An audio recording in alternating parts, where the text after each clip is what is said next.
Good Erev Shabbos. Today feels like Friday. Your calendar says Friday, but today is not Friday. In fact, today is Erev Shabbos, and we are here to turn our Friday into Erev Shabbos as we do each and every week. I want to thank our generous sponsors, Many Tipora Fishman, Eschos V'chai Rivka Vasipora Fredel, in memory of Rabbi Jonathan Sachs, Rabbi Yaakov Ben David Aryeh. This week is also sponsored by Jack and Ann Mermelstein in honor of his mother's yahrzeit, Margaret Mermelstein, Maya Bashlama, Neshama should have an Aliyah. We're turning our Friday into Erev Shabbos, which is important and critical all year round for each and every Friday, each and every Shabbos. But it's even more important this time of year. We find ourselves in the period of Sfiras HaOmer. We are counting to standing at the mountain, counting to accept and re-receive that Torah. And we're counting not only 49 days, but the Torah formulates it and challenges us to count Sheva Shabbosos Tamimos Tiyena, 7 Shabbosos Tamimos, which simply means 7 complete weeks, right? The first night of Shavuos, we wait until nightfall, so they're complete. They're Tamimos. We're complete. We don't cut it short. We don't start early. So the simple understanding, the simple translation is 7 complete weeks. But the Slonim Rebbe and others say, Sheva Shabbosos Tamimos. This time of year, we're meant to experience 7 true, real, authentic, complete Shabboses. Sheva Shabbosos that are Tamimos. 7 Shabboses that are complete, that are whole, that are authentic, that are genuine, that are passionate, that are enthusiastic, that are real. So we're working on Shabbos all year round. Shabbos matters every week, but this time of year especially, we're leaning in and we're trying to experience 7 Shabboses in a row that are tamimos, that are tamim, that are pure, innocent, sweet, simple, that are authentic and genuine, that are true and that are real. How do we do that?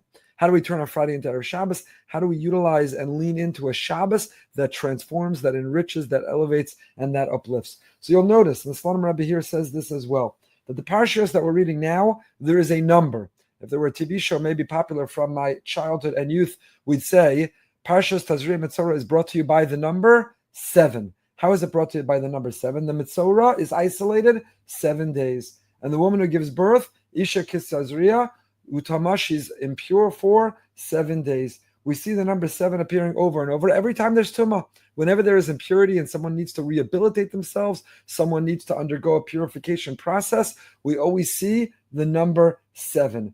And we also see this when it comes to holiness. Shabbos is the 7th day. Pesach and Sukkot are 7 days. Shavuos is the end of counting 7 weeks. 7. Hashem loves the number 7. Hashem loves the number 7. Chazal say, Kol hashviin chavivin. All 7s are precious to Hashem. What does Hashem love about the number 7?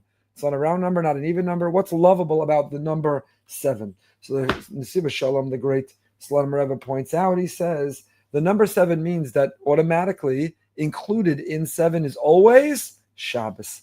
What Hashem loves about the number 7 is that anything operating on a count of 7, by definition, includes Shabbos. And that transforms, that elevates, that has this incredible ability. Shabbos yu yoma de nishmasa, v'lo yoma de gufa klal. The Zohar says that Shabbos is the day of the neshama. All week long, we're living and operating in the physical material world. All week long, we're accumulating, we're amassing, we're working, to-do lists, technology, tasks. All week long, we are feeling our body. And Shabbos, we tell the body, take a break, rest, relax, stop working, stop accumulating and amassing, stop with your ambition and drive, rest. Take it easy, because today is Yom Nishmasa. Today's the day that we feed and nourish our soul. Davening, learning, singing, laughing, reading, talking, learning, storytelling, playing. Today's the day of the neshama, not the guf. Shabbos, we recreate, we reinvent, we reinvigorate ourselves. Shabbos is a taste of the world to come, in which we won't be shackled and brought down. We won't be held captive by the body, but the neshama, the soul, can thrive and can flourish. And that's the 7 that Hashem loves. Anything that includes Shabbos includes rejuvenation, includes reinventing, includes being able to bring ourselves up and being able to bring ourselves higher and higher. Hashem, therefore, loves the number 7. So, Koach HaShabbos metaher kol inyanei tumah. The power of Shabbos is the capacity to purify anything which is impure, to purify that which is impure. Shabbos, lean into a Shabbos, experience a Shabbos, count up or down to a Shabbos, be prepared and greet and love and be transformed by Shabbos, and that is the ability to be metaher. So our parsha, which is dealing with the tumah of a woman who just gave birth, the tumah of somebody who spoke ill of others and needed to be isolated, the tumah of this, the tumah of that, or Or on the other side, the number 7 of the holy holidays, the number 7 of Shabbos. But every time you see the number 7, it's that Shabbos can be metaher. Shabbos can cleanse and purify and transform and elevate. Why? Vayivarach Elokim es yom hashvi'i vayikadesh oso.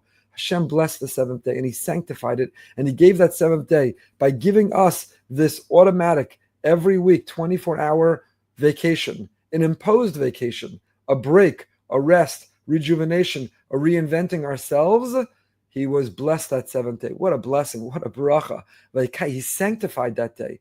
There's no shmutz, there's no tumah. We're not watching, we're not looking, we're not going, we're not doing, we're not interacting, we're not transacting.